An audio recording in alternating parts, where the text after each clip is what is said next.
إن الله وملائكته يصلون على النبي يا أيها الذين آمنوا صلوا عليه وسلموا تسليما. الصلاة والسلام عليك يا رسول الله وعلى آلك وأصحابك يا رسول الله.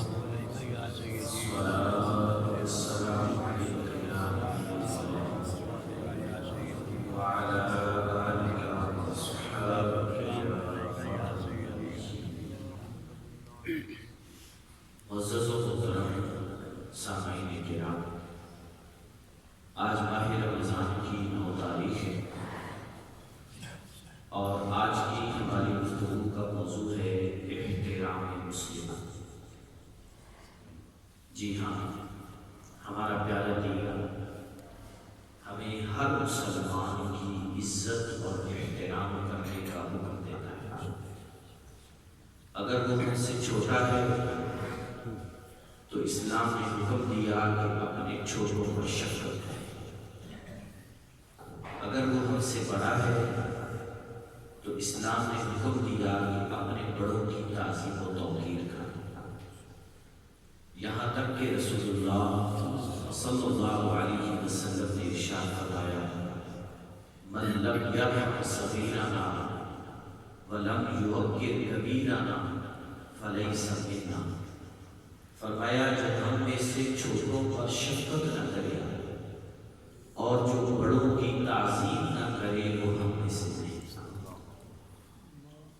مطلب یہ ہے کہ وہ دین اسلام کے احکام پر نہیں، وہ دین کی پیروی کرنے والا نہیں، کیونکہ دین تو اسے یہ سکھاتا ہے کہ چھوٹوں پر شفقت کی جائے اور بڑوں کی تعظیم کی جائے۔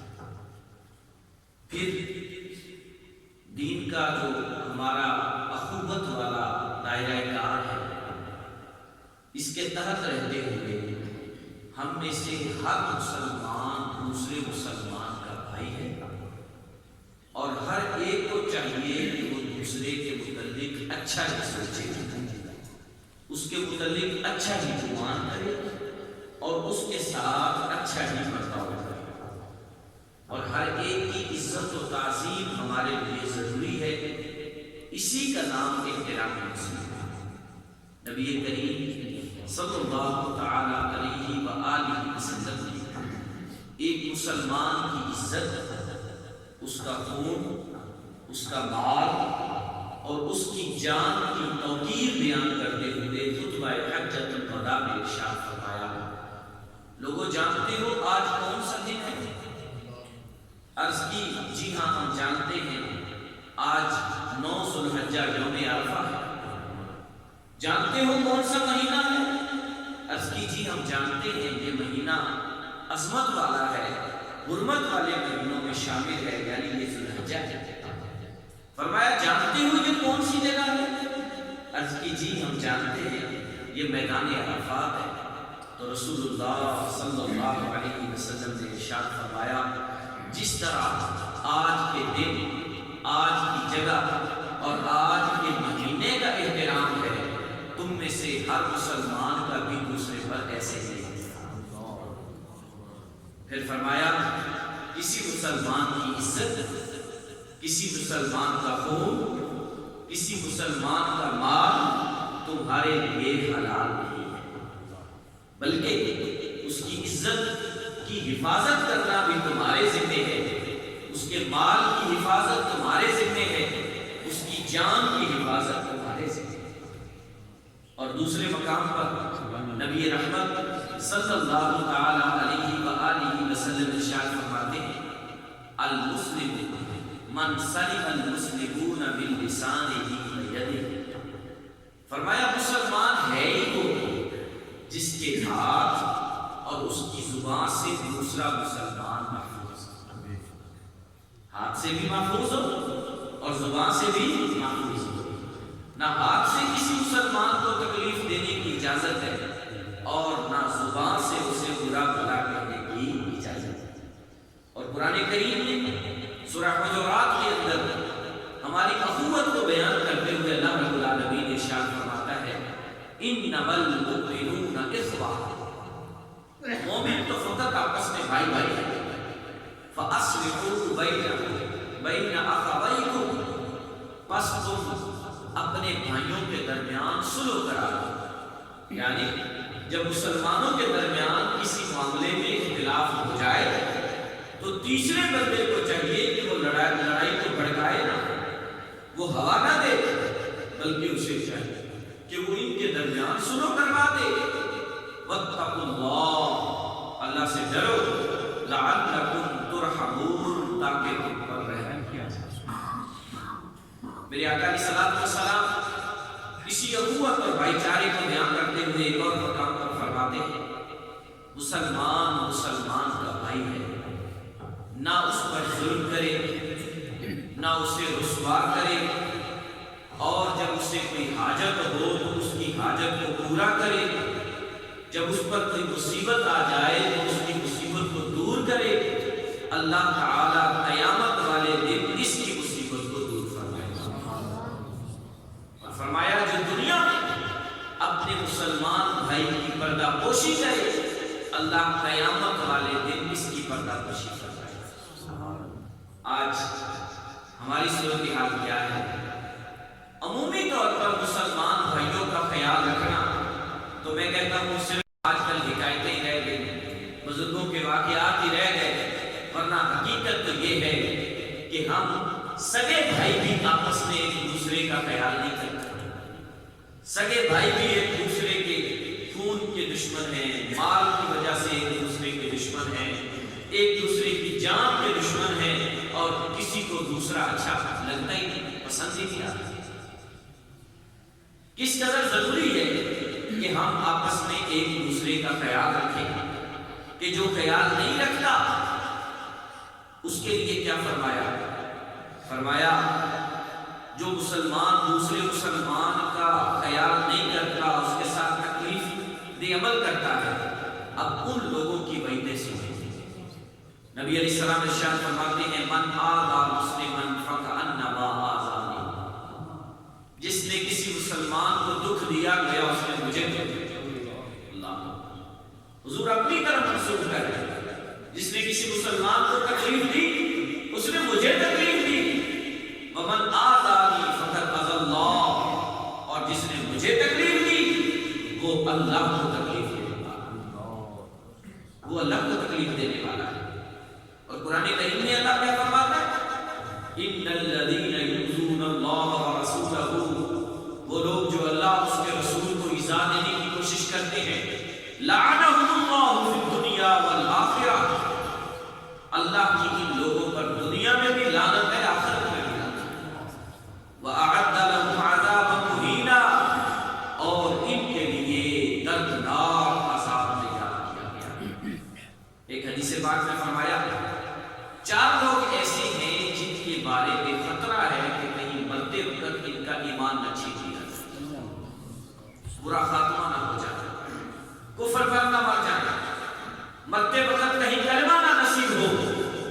سنیے وہ چار لوگ کون ہیں؟ نمبر ایک، نماز میں سستی کرنے والا، الامان والحفظ۔ نمبر دو، شراب نوشی کرنے والا۔ نمبر تین، والدین کی نافرمانی کرنے والا۔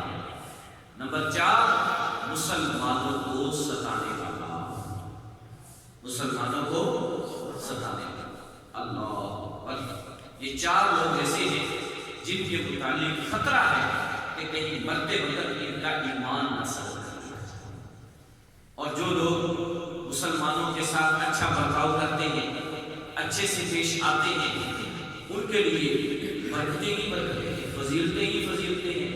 نبی کریم علیہ السلام ایک مقام پر فرماتے ہیں، جو صرف اتنی سی نیکی کرے کہ مسلمانوں کے راستے سے تکلیف دہ چیز کو ہٹا دے۔ راستے میں گزر رہا تھا، کوئی پتھر پڑا تھا، اس نے اٹھا کے سائڈ میں کر دیا، اس نیت سے کوئی گزرنے والا ٹھوکر نہ کھا جائے۔ راستے میں کوئی کانٹا تھا، سائڈ میں کر دیا۔ راستے میں کوئی چھلکا تھا کہ کوئی یہاں سے پھسل نہ جائے، اٹھا کر سائڈ میں کر دیا۔ عجب تو سنیے، فرمایا کتب اللہ لہ حسنہ، اللہ اس کے لیے ایک نیکی لکھتا ہے۔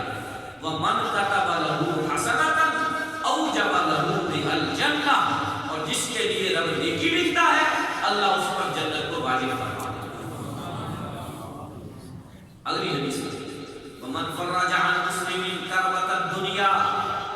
نے کسی مسلمان کی دنیا کی تکلیف کو دور کیا، فرج اللہ بہا من کرب یوم القیامہ، اللہ قیامت والے دن کی تکلیفوں سے اسے نجات عطا فرمائے۔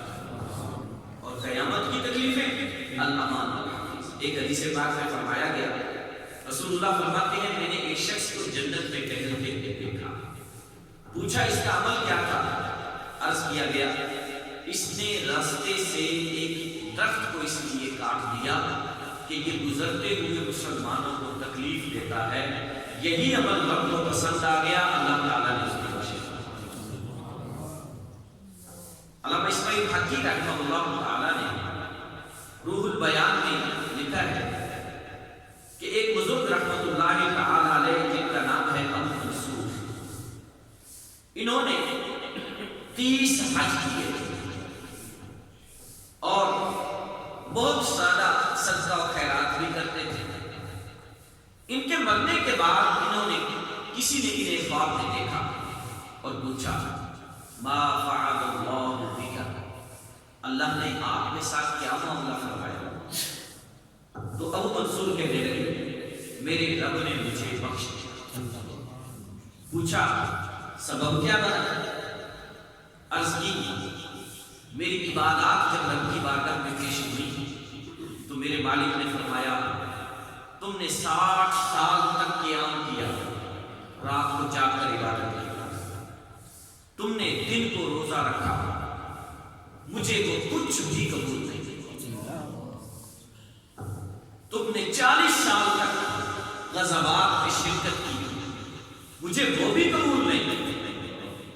میں نے عرض کی ہے مولا پھر میں تو ہلاک ہو گیا، پھر میری تو بچنے کی کوئی صورت نہیں۔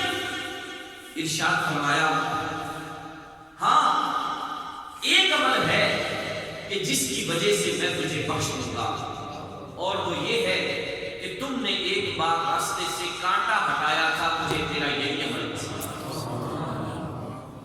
اللہ اللہ، یہاں سمجھانے کے لیے بزرگ فرماتے ہیں کسی نیکی کو بھی چھوٹا سمجھ کر نہ چھوڑا۔ بڑا قیمتی جملہ ہے، بڑا قیمتی جملہ ہے، اس کو دل پہ لکھ لو۔ کسی نیکی کو بھی چھوٹا سمجھ کر نہ چھوڑو، ہو سکتا ہے یہ چھوٹی نیکی بخشش کا سبب بن جائے۔ اور کسی چھوٹے گناہ کو بھی چھوٹا سمجھ کر نہ کرو، یہ سمجھ کر کہ یہ تو صغیرہ گناہ ہے، یہ تو چھوٹا گناہ ہے، چھوٹا سمجھ کر نہ کرو، کہیں ایسا نہ ہو وہی چھوٹا گناہ رب کی ناراضی کا باعث بنے، اسی چھوٹے گناہ پر اللہ ناراض ہو جائے۔ جی ہاں، تو اللہ تبارک و تعالیٰ کے بندوں کے ساتھ حسن سلوک، اللہ کے بندوں کے ساتھ اچھا برتاؤ، یہ کس قدر ضروری ہے۔ ایک اور حدیث نبی علیہ السلام ارشاد فرماتے ہیں الخلق عیال اللہ تعالی، مخلوق ساری کی ساری اللہ کا کنبہ ہے۔ فَأَحَبُّ النَّاسِ إِلَى اللَّهِ مَنْ أَحْسَنَ إِلَىٰ عِيَالِهِ، اللہ کو بندوں میں سے سب سے زیادہ وہ پسند ہے جو اس کے بندوں کے ساتھ اچھا سلوک کرتا ہے، جو اس کے بندوں کے ساتھ اچھا سلوک کرتا ہے۔ اب چند مثالیں دوں گا، وہ کون کون سے کام ہیں کہ جو کرنے کی وجہ سے ہم لوگوں کو تکلیف دیتے ہیں، لوگوں کو دکھ دیتے ہیں۔ جی ہاں، کسی کو گھور کر دیکھنا یہ بھی تکلیف دینا ہے، کچھ دے کر احسان جتانا یہ بھی تکلیف دینا ہے، مہمان کا آ کر بے جا میزبان کے پاس فرمائشیں کرنا یہ بھی تکلیف دینا ہے۔ حالانکہ جملہ تو یہ ہے کہ مہمان تو بے زبان ہوتا ہے، کہ مہمان تھوڑی فرمائشیں کرتا ہے، لیکن بعض لوگ ایسے ہوتے ہیں کہ وہ مہمان کے طور پر بھی جائیں تو فرمائشیں کرتے ہیں۔ پڑوسی کو تکلیف دینا، مریض کی عیادت کرتے ہوئے اسے تکلیف دینا۔ پھر فرمایا کسی کو جھوٹ بول کر اس کو تکلیف دینا، نام بگاڑنا، راستے کو تنگ کرنا، یہ تو بہت پایا جاتا ہے۔ راستے کو تنگ کرنا نہیں بلکہ راستے کو بند کرنا عادات ہے ہماری۔ چھوٹا سا معاملہ ہوتا ہے اور جناب پورے کو پورا روڈ بلاک کر کے بیٹھے ہوتے ہیں، کسی کو کوئی پرواہ نہیں، بھئی راستے میں صرف مسلمانوں کا حق نہیں، راستے میں مسلمان کا حق بھی ہے، راستے میں انسان کا حق بھی ہے، راستے میں جانور کا حق بھی ہے۔ تو راستہ بند کر دینا یہ کہاں کا اصول ہے؟ حتی الامکان کوشش کی جائے کہ اگر تھوڑے سے کام چل سکتا ہے تو کچھ راستہ میں چھوڑ دو تاکہ لوگوں کو گزرنے میں تکلیف نہ ہو۔ لیکن افسوس کی بات یہ ہے، بڑا عجب معاملہ ہے، جب مجھے ضرورت پیش آتی ہے نا تو میں دلیل بناتا ہوں سارے کر لیں، میرے پھر کی ہوئے چل ٹھیک ہے لاؤ بنا دیتے پوری گلی بند کر دیں۔ اچھا آج جو گزر رہا ہے، ہر گزرنے والا تکلیف کی وجہ سے کوئی گالیاں بک رہا ہے، کوئی بد دعا دے رہا ہے، کوئی کچھ کہہ رہا ہے، کوئی کچھ کہہ رہا ہے، کوئی بھی یہ نہیں کہے گا کہ میں بھی ایسا کرتا ہوں۔ اب جب یہی معاملہ میرے ساتھ پیش آتا ہے تو اگلے دن میں بھی وہی کر رہا ہوتا ہوں، میں بھی گلی بندی کر رہا ہوتا ہوں۔ یہ نہیں کہ میں جناب کوئی اس سے سدھر جاؤں، میں بھی ایسا ہی کر رہا ہوتا ہوں۔ اور اب جو اور گزرنے والے ہیں وہ مجھے کوس کر گزر رہے ہوتے ہیں، وہ مجھے برا کہہ کے گزر رہے ہوتے ہیں۔ تو یہ کوئی اچھی عادات نہیں ہے۔ پھر سنیے، لوگوں کو تکلیف دینا کیا کیا ہے؟ قرض لے لیا اور جب وہ قرض والا لینے کے لیے آیا تو بلا وجہ ٹالتے رہے اور آگے نہیں نکال آ جائے، اگلے دن آ جائے، اگلے دن آ جائے۔ خوشیاں منانے کے نام پر دوسروں کو تکلیف دینا، وہی رب نے آپ کو خوشی دی ہے، اس کا یہ مطلب تو نہیں ہے پورے محلے کو تنگ کرو، چھت پر رکھ کر ڈیک بجاؤ۔ یہ کہاں اجازت ہے اس بات کی؟ دلیل کیا بناتے ہیں؟ سارے کرتے ہیں۔ یہ کس قدر بری دلیل ہے ہمارے پاس، کس قدر بری دلیل ہے؟ اگر باقی لوگ نہیں سدھر رہے تو میں بھی نہیں سدھروں گا، باقی سارے جہنم میں گریں گے تو میں بھی پیچھے گروں گا، باقی سارے لوگ جناب کو غلط کر رہے ہیں تو میں بھی وہی کروں گا۔ نہیں، کسی ایک کو تو سدھرنا چاہیے اور دوسرے اس کے پیچھے لگے۔ ہم برائی کو بہت جلدی لیتے ہیں اور اچھائی نہیں لیتے۔ یہ کبھی نہیں کہا کہ اس محلے کے 10 نمازی ہیں میں بھی تو نمازی بن جاؤں، اس محلے میں سے اتنے لوگ ہیں جو باحیا ہیں، نگاہیں نیچی کرتے ہیں، میں بھی تو نیچی کر کے چلوں۔ اس بات کو نہیں لینا، یہ لینا سارے ہی ہمیں کر دیتے ہیں۔ ارے بری بات کے پیچھے ہی ہم نے چلنا ہے۔ تو یہ مسلمانوں کو جو تکلیف دینا ہے، جو ستانا ہے، یہ کتنا برا ہے۔ اور حدیث سنیے اس پر، مسلمانوں کو تکلیف دینے کے حوالے سے نبی رحمت صلی اللہ علیہ وسلم نے ارشاد فرمایا،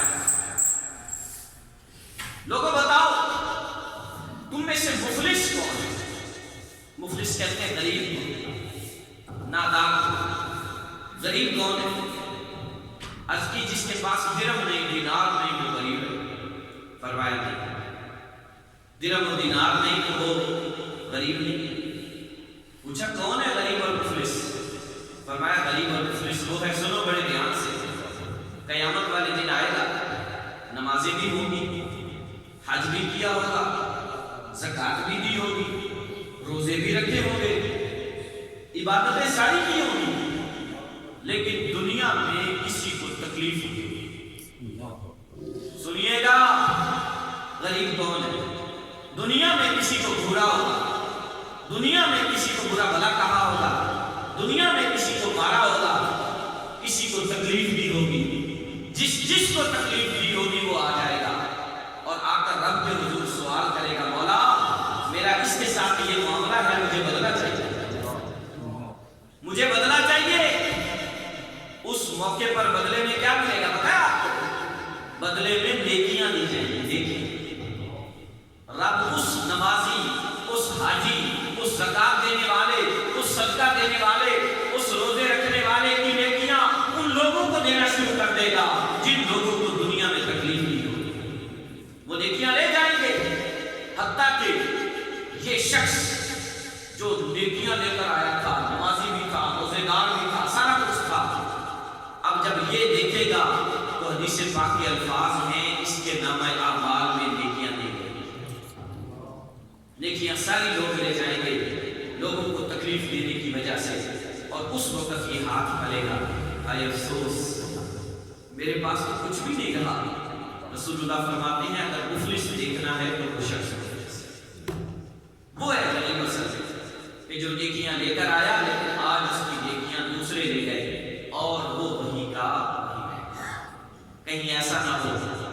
کسی مسلمان کو ناجائز تکلیف دینے کی وجہ سے کل ہمارے ساتھ یہی معاملہ ہو. ہم تو یہاں دنیا میں خوش رہے نا، ماشاءاللہ نمازیں ساری پڑھی دیا نے، روزے بھی رکھی دینے، سارا کچھ کری جائے، لیکن ساتھ ساتھ مسلمانوں کو تکلیفیں بھی دیتے ہیں. تو کہیں ایسا نہ ہو کہ ہماری نیکیاں دوسرے لے جائیں، ہم وہاں ہاتھ بندھتے رہ جائیں. خدا اپنی آخرت کی فکر کرے. ہمیں ہر مسلمان کا احترام ہے، وہ چھوٹا ہے تو اس کا احترام ہے، وہ بڑا ہے تو اس کا احترام ہے، وہ رشتہ دار ہے تو احترام ہے، وہ پڑوسی ہے تو احترام ہے، وہ بزرگ اور بڑا ہے تو اس کا بھی احترام ہے، وہ جیسا بھی ہے اس کا احترام ہے. ہر ایک کو اس کے مرتبے پر رکھتے ہوئے مسلمانوں کے ساتھ اچھا برتاؤ کیجیے. یہی ہمارا دین ہمیں سکھاتا ہے، یہی ہمارے نبی ہمیں سکھاتے ہیں. اللہ رب العالمین ہمیں دین اسلام کی تعلیمات پر عمل کرنے کی توفیق نصیب فرمائے.